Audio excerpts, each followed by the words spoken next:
자동차 콘텐츠로 밥 벌어먹고 살아야 되는 채널 카밥의 권혁재 PD입니다. 폴스타2입니다.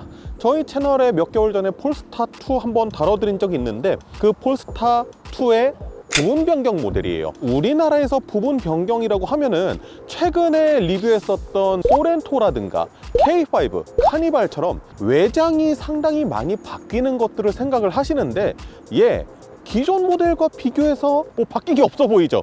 이게 무슨 부분 변경이야 라고 생각을 할 수도 있는데 오히려 외장보다 더 어마무시한 것들이 바뀌어 있습니다. 지금 제가 시승하고 있는 차량은 싱글 모터예요. 싱글 모터의 변화가 아무래도 좀 큽니다. 기존의 폴스타2 같은 경우에는 전륜구동 바탕의 차량이었어요. 앞바퀴 사이에 전기 모터가 들어가 있는 차량이었는데 지금 이 차량 뒷바퀴 쪽으로 전기 모터가 옮겨갔습니다. 그뿐만 아니라요, 최고 출력이 60마력 이상 높아져서 299마력, 그러니까 거의 300마력에 달하는 어마무시한 출력을 가지고 있어요. 우리 내연기관 시절에는 230마력대 전륜구동 차랑 300마력대 후륜구동 차가 있는데 둘이 같은 차다? 이러면은 너 요즘에 잠을 좀 못 잤니? 이런 소리를 들을 수도 있는데 전기차 시대에선 이게 가능해졌다는 거예요. 풀모델 체인지도 아니고 부분 변경에서 구동 방식이 바뀌고 파워트레인이 이렇게 대대적으로 바뀔 수 있다는 거죠. 참고로 부분 변경하면서 주행 가능 거리도 더 높아졌습니다. 같은 배터리 끼고 있거든요. 78kWh의 LG 에너지 솔루션 배터리 똑같은 거 끼고 있는데 주행 가능 거리가 거의 한 40km 정도 상승을 해서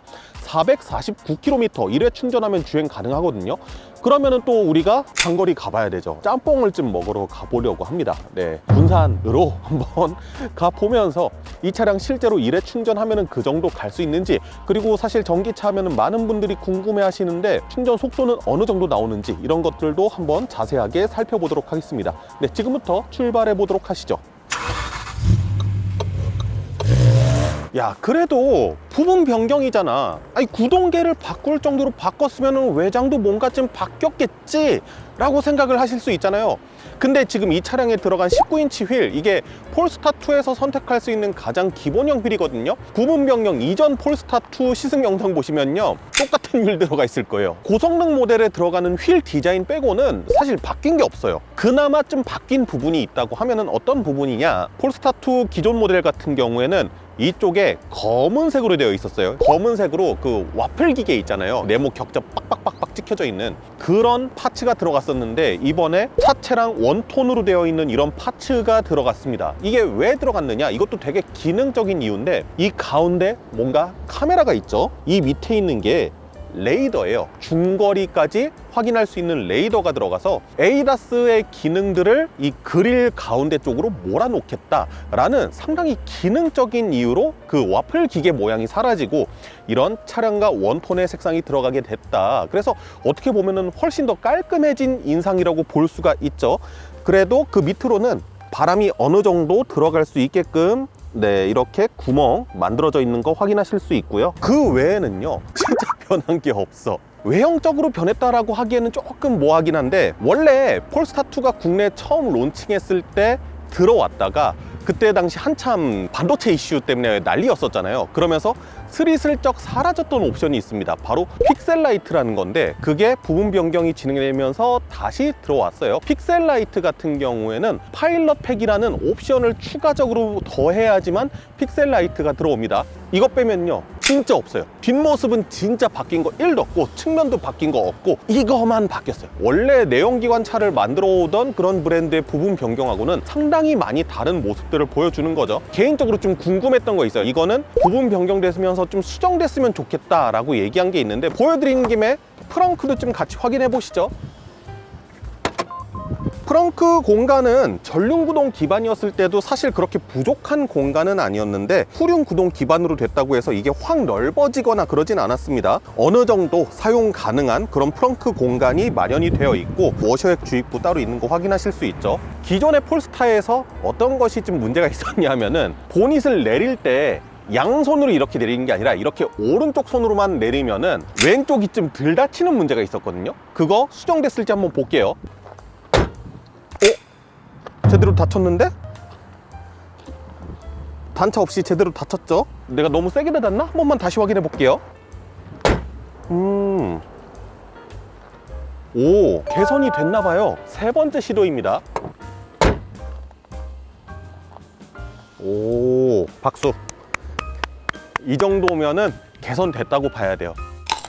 뭐 인테리어도 사실 바뀐 게 없죠. 디자인적으로는 일단 바뀐 부분이 없습니다. 워낙에 잘 만들어져 있던 스칸디나비안 디자인 뭐 이런 것들 잘 가져가 있고, 뭐 세로형 인포테인먼트 화면이라든가 하만 카돈 오디오라든가 뭐 이런 거 크게 바뀐 건 없는데, 제가 시승했었던 전륜구동 폴스타 2랑 지금 옵션 사양이 뭐가 좀 다른 게 있냐면은 나파 가죽 시트가 들어가 있어요. 이게 옵션 값이 좀 상당히 어마무시합니다. 449만 원이더라고요. 그만큼의 가치가 있는가 라는 생각을 했었는데, 나파 가죽 시트를 더하지 않으면 통풍 시트가 기본적으로 없어요. 제가 알기로는 볼보라든가 폴스타에 들어가는 나파 가죽이 상당히 퀄리티가 좋은, 관리부터 좀 빡세게 들어가는 그런 질 좋은 가죽으로 알고 있는데, 실제로 만져보니까 솔직히 말해서 저 가죽의 좋은 거, 질감 뭐 이런 거는 잘 모르거든요. 얘는 진짜 가죽을 일자 모르는 사람이 와서 만져봐도요 가죽의 퀄리티가 미쳤습니다. 너무 보들보들하고 부드럽고요. 도어 트림 쪽에도 가죽이 들어가요. 여기도 너무 세상에 이렇게까지 보드라울 수가 없어요. 표면의 느낌 같은 것들도 사실 너무 좋고, 이 차량이 친환경 소재 같은 것들 많이 넣으면서 약간 직물 같은 느낌, 진 같은 느낌이 있다고 했는데, 가죽 시트를 더하면서 드디어 한국 소비자들이 조금 선호하는 형태의 패키징이 되었다. 그리고 우드 트림 들어갔던 게 나파 가죽 시트를 더하니까 밝은 색의 우드톤이 들어가거든요. 폴스타 2 이 인테리어 디자인 자체가 조금 어두컴컴하잖아요. 좀 시꺼먼 쭉쭉 하는데, 밝은 톤 우드 하나 들어갔다고 느낌이 이렇게까지 달라질 수가 있나? 450만 원어치의 가치를 한다라는 것에 있어서 좀 강하게 의문을 품고 있었는데, 만약에 내가 폴스타 2를 사는데 여유가 있다 라고 하면은 저는 이거는 넣으시면 좋을 것 같다. 이전 모델하고 또 바뀐 게 뭐냐고 하면은요, 얼마 전에 볼보 24년형 모델 시승하면서 차량 내에서 유튜브도 볼 수 있고 히맵 스토어가 적용이 돼서 뭔가 필요한 것들 다운받을 수도 있어요 했던 게 폴스타에도 적용이 됐습니다. 그래서 이 비발디 브라우저를 통해서 카밥의 영상도 확인을 하실 수가 있는 거죠. 이번에 부분 변경을 진행하면서 가격이 약 200만 원 정도 올랐어요. 근데 바뀐 리스트들을 보니까 200만 원이 오른 것 치고는 되게 혜자 구성이야. 요즘에 차량 가격이 워낙에 오르다 보니까 차량 가격이 오르는 것에 대해서 아주 고운 시선만으로 좀 바라보긴 힘든 그런 부분들이 있는데, 얘는 킹정합니다. 일단 파워트레인에서 68마력이 증가해서 299마력 됐고요. 최대 토크는 무려 16.3kg 포스미터가 올랐습니다. 그리고 제로백이 1.2초가 단축이 됐어요. 솔직히 이 정도만 해놓고 200만 원 올려도 사람들이 수긍할 수 있을 거야. 근데 여기에서 또 뭐가 바뀌었냐면은 조향 어시스트 사각지대 정보 시스템, 교차로 교통 경고 및 긴급 제동, 후방 충돌 경고 및 방지, 어라운드 뷰, 오토 디밍 사이드 미러, 스마트폰 무선 충전 장치가 원래는 옵션 사양이었었는데 이거 기본으로 적용이 됐습니다. 에이다스 부분에 있어서도 상당히 질이 올라간 거고, 오토 디밍 사이드 미러라든가 어라운드 뷰라든가 그다음에 휴대폰 무선 충전 기능, 이거는 눈물을 머금고 선택할 수밖에 없는 그런 것들이잖아요. 근데 그런 것들이 기본으로 들어갔다라는 부분에서 200만 원을 취하고 이 정도 줬으면은 손해보는 장사는 아닌 것 같다라는 생각을 일단 기본적으로 하게 됩니다. 시승 쪽 얘기로 넘어가야 될 건데, 현재 이 차량에 들어가 있는 배터리는 96%, 제가 98%까지 충전했거든요. 지금 현재 갈 수 있는 주행 가는 거리는 490km예요. 1회 충전 시 주행 가는 거리가 450km라는 것을 감안했을 때 상당히 높은 수치를 보여주는 것이고요. 참고로 저는 뭐 전기차를 타든 하이브리드 차를 타든 변인 통제 안 하고 제가 주행하고 싶은 대로 주행을 할 거예요. 지금 벌써 오후 1시인데 배가 고프거든요. 점심 안 먹었습니다. 가서 짬뽕 먹어야 되니까 아주 무리하지 않는 선에서 그냥 차량의 흐름에 맞춰가지고 주행을 할 예정이고요. 군산 복성로 있는 데까지는 편도 거리가 210km인데 군산 안에서 조금 돌아다니고 다시 서울 올라오면은 대략 430km 정도를 주행을 하니까 1회 충전 시 주행 가는 거리랑 얼추 비슷하게 떨어지거든요. 실내 온도는요 22도로 고정해 놓고 추우면 23도로 조정하고 뭐 약간 그런 식으로 하겠습니다. 이 차량이 155kW 시 충전 환경에서 배터리 10%에서 80%까지 30분대면 충전이 가능하다고 해요. 그래서 도착해 가지고 충전했을 때 과연 어느 정도 속도로 충전이 되는지 이 부분까지 확인을 해 보도록 하겠습니다. 네, 그러면은 지금부터 군산 출발해 보도록 하시죠. 저산 휴게소입니다. 현재 배터리 잔량 같은 경우에는 72%, 그러니까 아까 96%에서 출발했으니까 24% 정도를 사용을 한 것을 볼 수 있네요. 그나저나 오늘 서울 날씨 되게 맑았잖아요. 오프닝 촬영하는데 빗방울이 조금씩 떨어지고 있습니다. 이 변수가 될 것 같은데 날씨 요정은 항상 지금까지 주행한 거 잠깐 정산해 볼까요? 117km를 주행을 했고요. 16.7kWh를 100km 동안 주행했다고 하니까 이거 좀 불편한데 km/kWh로 바꿔주면 좋을 것 같은데 이거 제가 계산해서 자막 넣어드릴게요. 1시간 35분을 주행했고 평균 73km를 주행했다고 나오네요. 본격적으로 파워트레인이라든가 이런 부분에 대해서 말씀을 드려보도록 하겠습니다. 기존의 폴스타2 싱글모터 모델 같은 경우에는 전륜구동이고 230마력? 물론 전륜구동 전기차 치고는 출력이 나쁘지 않은 편에 속하기는 하지만요, 최대 토크가 30kgm/m 중반대라고 하면은 성능 면에서 봤을 때 전기차로서 아주 매력이 있는 차량이라고 보기에는 다소 어려운 부분이 있죠. 전기 모터의 특성상 초반부터 토크가 빡 하고 이 출력이 빡 하고 튀어나가기 때문에 괜찮은 출력을 가지고 있다, 이런 말씀을 드렸었는데 이 차는요 그 수준을 뛰어넘었거든요. 전기 모터의 특성이 그렇잖아요. 어느 정도 속도가 붙어 있고 어느 정도 이미 출력을 내고 있는 상황에서는 막 높은 발진력을 보여주지는 않거든요. 근데 지금 이 차량 같은 경우에는 조금만 속도를 줄여 보겠습니다. 주변 확인하면서 안전하게 80에서 기존의 모델이 생각이 나지 않을 정도로 상당히 좋아졌습니다. 기존 모델은 전륜구동이었잖아요. 근데 제가 이 전기차를 리뷰를 할 때마다 이런 말씀을 자주 드리는 것 같은데, 가속 페달을 끝까지 밟아서 출력이 쫙 뿜어져 나올 때 차량의 하중이 뒤쪽으로 쏠리면서 앞부분이 살짝 들린단 말이에요. 그렇기 때문에 사실 접지의 부분에 있어서도 전륜구동의 전기차들이 한계가 있는 부분들이 있거든요. 그런데 이 차량은 그 구동이 뒷바퀴 쪽으로 넘어갔단 말이에요.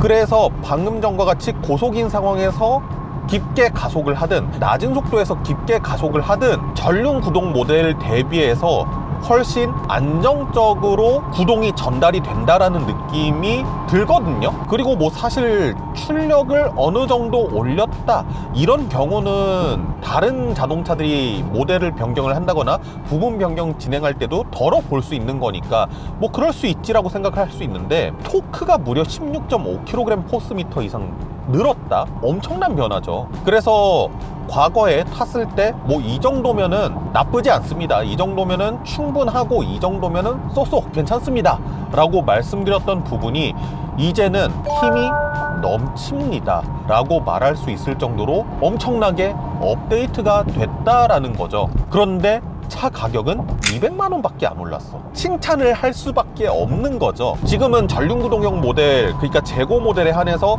상당히 많이 할인을 해주고 있잖아요.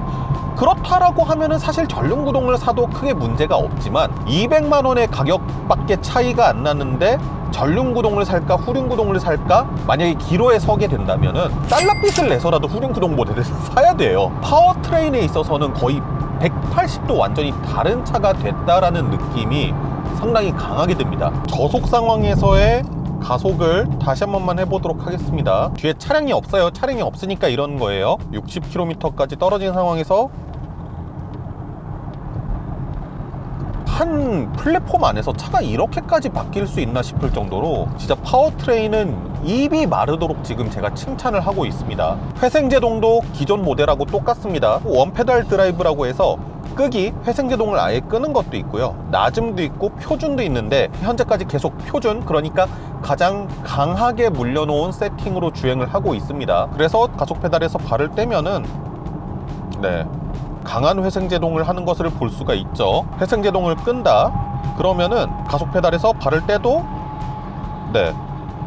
속도의 줄어듦이 거의 없죠. 지금 언덕길임에도 불구하고. 그 다음에 차징되는 부분도 표시가 안 되고요. 기존 모델과 동일하게 별도의 스포츠 모드, 그러니까 파워트레인의 세팅을 바꿔주거나 그런 건 없어요. 그냥 스포츠 모드라고 하면은 ESC 오프 이거 딱 하나 있습니다. 후륜 구동 차로 바뀌었으니까 ESC 오프를 하면은 운전 실력이 좀 있으신 분들은 제법 재미있게 가지고 노실 수도 있을 것 같다 라는 생각이 들기도 해요. 출력 자체가 또 워낙에 출중하게 올랐으니까.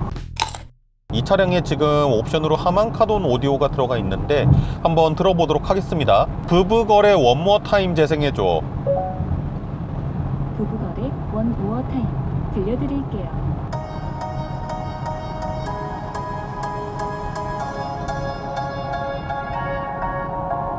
See us in the hallway, 거지 기자 달라 spicy up like chili chili. Looking down the flow, 뭐야 빠빠르대로 가라.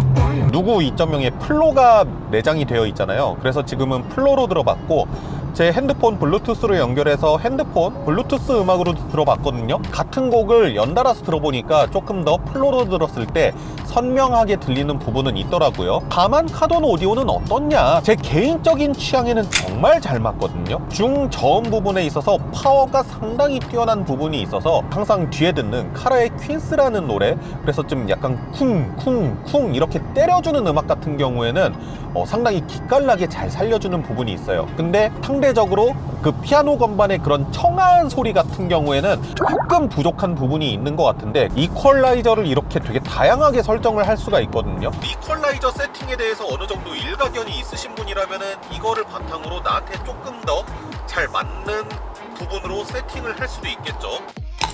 에이다스를 한번 테스트를 해보도록 할까요? 이 차량은 이제 파일럿 팩이 담겨져 있어서 어댑티브 크루즈 컨트롤하고 차선 중앙 유지 장치가 장착이 되어 있는 차량입니다. 전에도 말씀드렸지만은 사실 이 폴스타라는 브랜드의 뿌리를 찾아가다 보면은 지리 자동차도 있지만 볼보도 있잖아요. 볼보의 에이다스 시스템은 뭐 저는 상당히 괜찮은 성능을 내준다라고 생각을 하거든요. 이 차량 역시 저는 마찬가지라고 생각이 되거든요. 전방에 느린 차량을 만나면은 어떻게 감속을 해줄지 지금 차간 거리는 제일 가깝게 설정을 해놓은 상태입니다. 여기서부터 일단은 벌써 감속을 해주는 모습 보여주는데, 감속되는 부분에 있어서 부드럽게 감속을 이어나가고요.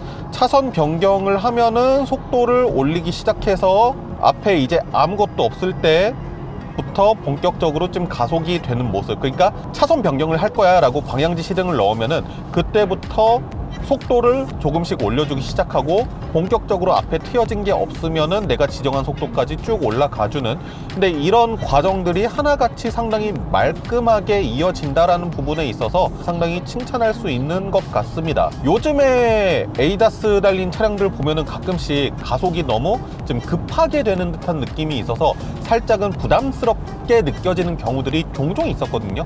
근데 이 차량은 뭐 그런 것도 크게 느껴지지 않아요. 가속은 가속대로 스무스하게 좀 진행이 되는 느낌이 있어요. 다만 고속주행 환경에서는 이런 모습들을 보여주는데, 서부간선도로가 좀 막혔었거든요. 그 상황에서는 감속을 해줄 때 조금 급하게 팍 하고 감속을 해주는 경우를 제가 봤습니다. 정체 중인 상황, 저속 중인 상황에서는 고속 상황에 비해서는 성능이 다소 떨어지는 부분이 있다. 구분길이 있죠. 스티어링 휠에서 잠깐 손을 놔보면은요, 차선 중앙을 잘 유지해서 갑니다. 스티어링 휠 고정이라고 뜨는데요, 네, 정전식 안 들어갔어요. 토크 감응형이 들어가져 있고 어느 정도 스티어링 휠을 토크를 많이 줘야지 얘가 인식을 하는 부분은 있습니다. 그런데 스티어링 휠을 잡고 있었을 때 스티어링 휠을 잡으라고 민감하게 띄워주는 경우는 뭐 못 본 것 같아요. 다만 그거는 아직 수정이 안 된 것 같아요. 안전상의 이유 때문에 좀 타협을 안 하는 건지는 몰라도, 주차하는 상황에서 주변에 사물이 있어서 뭔가 부딪힐 것 같아, 너무 가까워라고 하면은 차량이 긴급 제동해 주는 경우 있잖아요. 부분 변경 이전 모델을 타면서 이 센서가 너무 예민해서 스토퍼를 인식을 하고 브레이크를 팍 하고 잡아버리는 경우가 있는데, 그 느낌이 되게 불쾌하게 다가온다라고 말씀을 드렸어요. 그 부분은 수정 안 됐습니다. 주차할 때 조금 무서워요. 통아저씨 있잖아요, 보드게임 중에 이렇게 칼 꽂아가지고 잘못 누르면 이제 통아저씨 팍 하고 튀어나가는, 주차할 때마다 약간 그런 느낌이에요. 이 스토퍼를 인식을 하고 팍 하고 세워줄 것 같은 그런 불안함? 이 안전을 위한 것도 좋지만은 운전자 심장 떨어지겠다.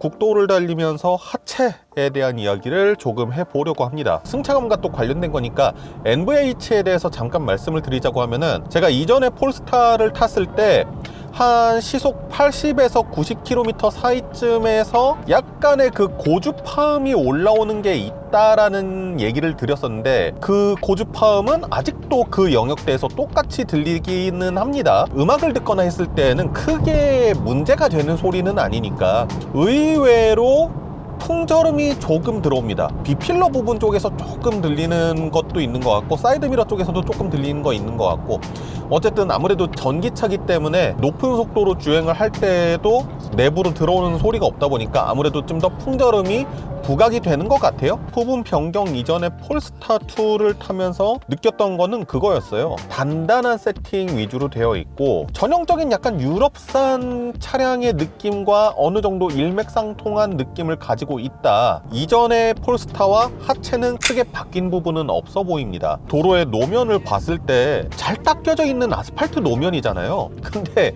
그 와중에 도로의 노면들이 서스펜션을 통해서 올라와요. 서스펜션 세팅을 조금 무르게 하거나 아니면 편평비가 되게 두꺼운 차량들, 그런 차량들은 그냥 싸그리 다 무시하고 지나갈 만한 정보들도 운전자한테 좀 전달을 해주는 부분이 있습니다. 뭔가 이 도로에 있는 정보들을 조금씩 올려주고 있어요. 그래서 사실 폴스타2 같은 경우에는 컴포트한 승차감, 어떻게 보면 물침대 같은 그런 폭신폭신한 느낌의 차를 타고 싶으신 분들한테는 되게 안 맞는 차라고 말씀을 드릴 수 있을 것 같습니다. 정보를 명확하게, 되게 명확하게 전달을 하거든요. 그런데 명확하게 전달을 해주는 대신에 뒤끝이 없어요, 얘가. 그래서 어떻게 보면은 되게 깔끔한 승차감이라고도 얘기를 할 수가 있을 것 같아요. 대신에 뭐 이런 코너에서 차 한번 돌려보면은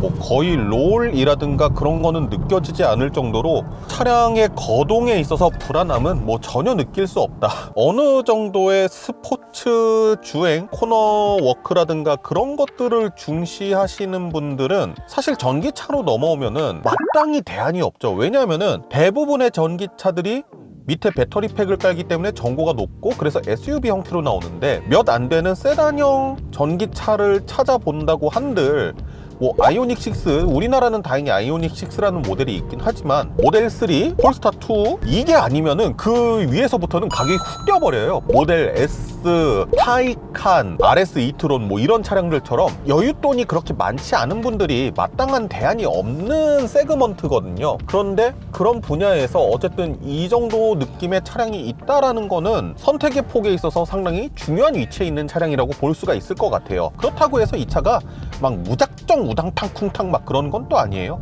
이 도로가 되게 좀 지저분한 도로예요. 되게 오래된 골목 같은 도로인데 낮은 속도로 주행하거나 그럴 때 뭐 크게 승차감적으로 불편하다거나 그러진 않습니다. 단단한 승차감을 가지고 있는 게 스프링 레이트 자체가 살짝은 짧은 느낌이 있는데 피크를 쳤을 때 댐퍼단에서 확실하게 역할을 하는 부분이 있어요. 조금 부드럽게 잡아주는 부분이 있기 때문에 어느 정도의 충격이 퉁 하고 올라와도 결국에는 승차감적으로 잡아준다. 고급지게 탄탄한 느낌이 있습니다. 감 하나 먹고 지금까지 공복인 상태인데 4시 4분이 되어서야 드디어 복성루에 다와가고 있습니다. 4시에 먹는 점심. 야, 이거 여기가 말로만 듣던 복성루군요. 도착을 했습니다. 얼른 짬뽕 한 그릇 먹고요. 그래도 군산까지 왔으니 랜드마크는 또 가줘야죠. 초원사진관 가서 썸네일 사진 찍고요. 이성당 가서 빵찜 사고, 그러고 바로 서울로 올라가면 본 걸로 하겠습니다.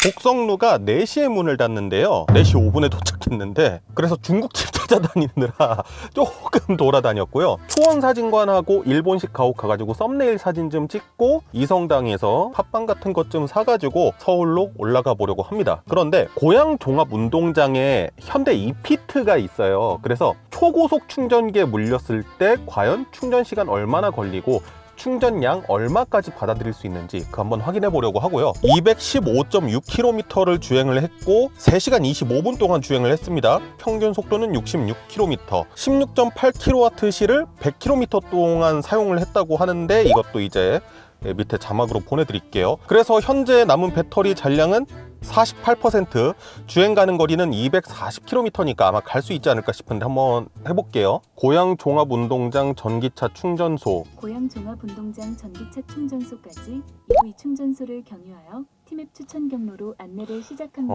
매송 휴게소에서 경유를 해서 충전을 하라고 하는데 여기서 고양 종합운동장까지 스마트폰 티맵으로 찍어볼게요. 229km거든요. 그러면은 갈 수는 있는 건데 트립 컴퓨터상에 주행 거리만 놓고 보면요, 중간에 경유지로 충전소를 안내를 한다. 네, 중간에 가다가 도저히 안 될 것 같으면은 급속 충전소를 찾아서 가는 방식으로 일단은 가는 데까지는 한번 가보고 중간에 변수가 생기면은 또 말씀을 드리는 쪽으로 하겠습니다.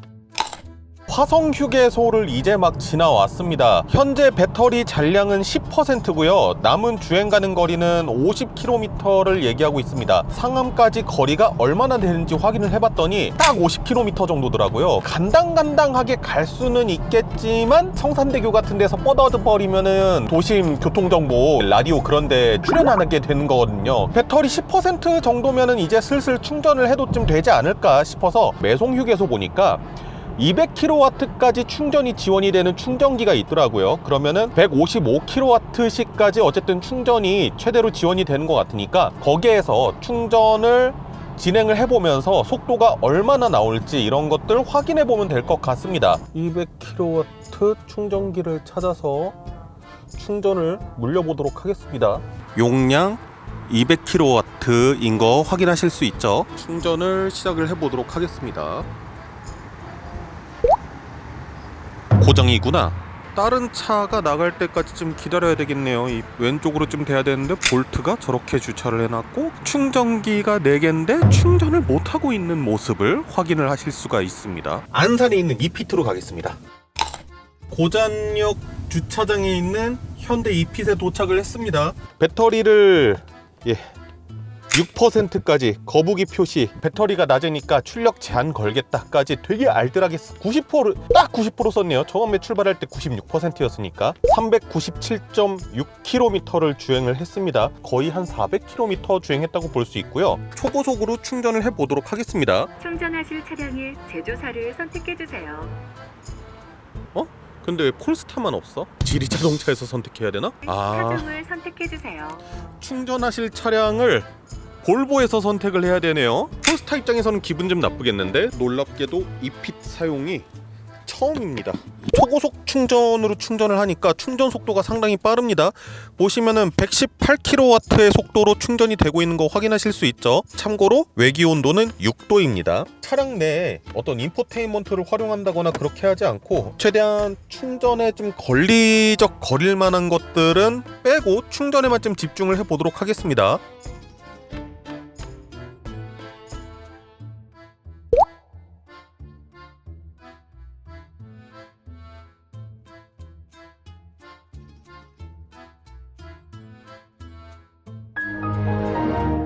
이피트 충전이 제가 처음이어가지고 좀 간과한 게 있는데 80% 이상이면 충전이 안 되네요. 다른 충전소를 한번 찾아보도록 하겠습니다. 참고로 배터리 6%에서 80%까지 딱 40분 걸렸거든요. 10%에서 80%까지 34분이면 완충이 된다고 했는데 뭐 얼추 좀 비슷한 느낌이지 않을까 싶어요. 지금 현재 외기 온도는 6도에서 7도 왔다 가고 하고 있습니다.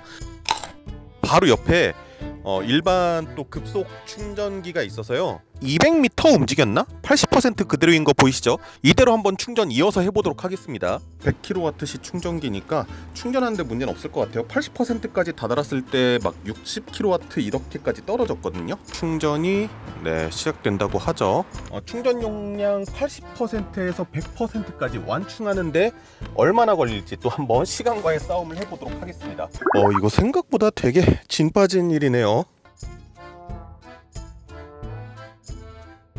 한 21분 정도 충전을 하다가 중단을 했습니다.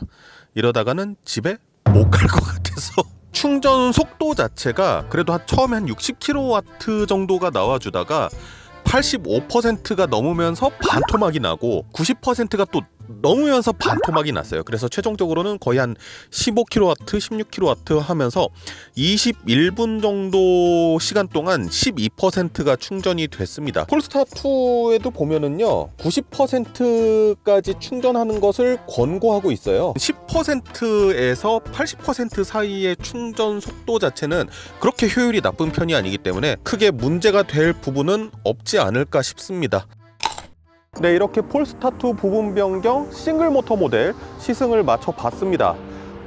사실 오늘 계획에서 엔딩을 안산에서 친다는 계획은 없긴 했는데 부분 변경이란 말이에요. 부분 변경. 근데 우리가 기존에 알던 부분 변경하고는 상당히 많이 다른 부분 변경입니다. 아니, 부분 변경인데 파워트레인을 이렇게 바꾸는 미친놈들이 어딨어, 이렇게 생각을 하실 수도 있는데, 이게 어떻게 보면은 전기차 시대가 다가와서 이렇게 됐다 라고 말씀을 드릴 수가 있는 거죠. 내연기관 모델일 때는 이거 엔진하고 변속기 이거 큰 덩어리인데 이걸 무슨 수로 바꿔? 돈 엄청 많이 들잖아요. 근데 전기 모터는 그게 아니라는 거죠. 그렇기 때문에 앞으로의 미래의 자동차들은 죄다 이렇게 부분 변경을 하고 시스템 업그레이드도 상당히 빨라질 것이다 라는 미래지향적인 느낌을 보는 것 같아요. 사실 폴스타2 국내에 들어온 거 이제 1년 정도밖에 안 됐거든요. 타보니까 어땠느냐 라고 하면은요, 이전에 폴스타2는 탔을 때 기대감 자체가 높았어요. C40 리차지의 인상이 좀 워낙에 좀 강력한 것도 있었고, 이 볼보의 스칸디나비아 디자인, 그런 절제된 디자인, 이런 것들 너무 좋아가지고 전기차를 사게 된다면은 이런 것들을 한번 사보고 싶다라는 생각을 했었는데, 그에 비해서 전륜구동은 뇌리에 깊게 박히지 못해서 오히려 기대감이 너무 높아서 조금 실망을 하게 된 그런 차량이었었거든요. 근데 이 차는 그 기대감을 확 다시 끌어올려줬어요. 괜찮아요. 나쁘지 않습니다. 아까 전에 말씀드렸다시피 전기차들이 대부분 이제 SUV 모델들, 이런 차량들이 많기 때문에 전기차는 타고 싶은데 운전 재미를 포기할 수는 없어. 근데 타이칸, RS-GT 트론 막 이런 걸로 가려고 하면 막 머리가 빠개지는 거죠. 카푸어가 된다고 해도 그 차로 갈 수가 없어. 그런 분들을 위한 폴스타의 선물 같은 차다. 이로 인해서 폴스타2는요, 이제 단점이 공간, 뒷좌석 공간이 조금 많이 좁아서 뒷좌석에 성인 태울 일이 좀 잦다라고 하면은 사실 추천드리기는 조금 거시기 하거든요. 기본형의 가격 자체는 상대적으로 좀 저렴하잖아요. 거의 보조금 100%를 받을 수가 있으니까. 근데 사실 옵션을 넣다 보면은 싼 차가 아니에요. 시승 차량도 거의 6천만 원 정도? 사실 그렇게까지 저렴한 차는 아니다. 개인의 호불호에 따라서 나는 너무 튀는 승차감 내지는 너무 단단한 승차감이 불호다 하시는 분한테는 조금 불호일 부분도 있을 수 있고, 근데 그런 부분들 제외한다고 하면은 오히려 되게 장점이 이번 업데이트로 인해서 훨씬 더 많은 차량이고요. 칭찬하고 싶은 부분 변경이다. 네, 좀 박수 치고 싶은 부분이 있고, 그리고 가격도 바뀐 거 대비해서 되게 착하게 올렸다. 착한 인상 인정합니다. 우리가 옛날에 유럽 차라고 하면은 좀 가지고 있는 그런 고정관념 있잖아요. 조금 단단하지만은 안정적인 하체 반응에 높은 성능, 이런 것들, 진짜 유럽차 같은 전기차 타고 싶으시면은 상당히 좋은 대안이지 않을까라는 생각을 해보게 되고요. 상당히 오랜만에 제 마음에 쏙 드는 전기차를 좀 탄 것 같아서 마음이 드네요. 이 정도 성능이면요, 사실 굳이 듀얼 모터로 갈 필요가 있나? 듀얼 모터는 진짜 좀 과한 출력이 필요하신 분들이 선택하시면 좋을 것 같고, 이 정도면은 일반적인 운전자분들은 충분히 재미있게 타고 다니실 수 있고, 아마 여기 있는 이 차의 출력을 다 못 쓰실 거예요. 네. 지금까지 자동차 콘텐츠로 밥 벌어먹고 살아야 되는 채널 카밥의 권혁재필이었습니다. 감사합니다.